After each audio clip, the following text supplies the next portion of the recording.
আপনি কি কখনো ভেবেছেন, সময়ের স্রোতে ভেসে চলা জীবনের মাঝেও সত্যের আলো কেমন করে খুঁজে পাওয়া যায়? মুহাম্মদ জাইনুল আবিদিনের কালের কথা, ধর্মের কথা এ যেন সেই প্রশ্নের উত্তর খুঁজে পাওয়ার এক অনন্য যাত্রা। লেখক জাইনুল আবিদিন শুধু তথ্য দেন না, তিনি গল্প বলেন। গল্পের ভেতরে থাকে উপমা, থাকে যুক্তি, থাকে গভীর বার্তা। যেমন একটি নদী নিজের পথে ধীরে ধীরে প্রবাহিত হয়, তেমনি তার লেখা ধীরে ধীরে পৌঁছে যায় পাঠকের অন্তরে। বইটিতে তিনি তুলে ধরেছেন সময়ের সত্য, মানুষের ভুল ধারণা আর ধর্মের সেই নির্মল রূপ যা আমাদের জীবনকে সুন্দর করে।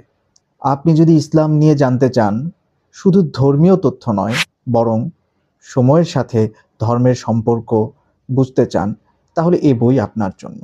মাত্র ১৭৫ পাতার এ বইটি পড়তে যেমন সহজ, তেমনি এর ভাবনা গভীর। এখানে প্রতিটি প্রবন্ধ যেন এক একটি আয়না, যেখানে আমরা নিজের জীবনকে নূতনভাবে দেখতে পাই। হ্যাঁ প্রিয় পাঠক, কালের কথা, ধর্মের কথা শুধু পড়া নয়, অনুভব করার মতো একটি বই।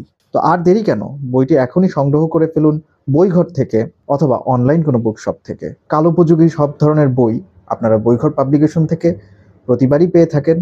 এবারও তার ব্যতিক্রম নয়। ধন্যবাদ পাঠক।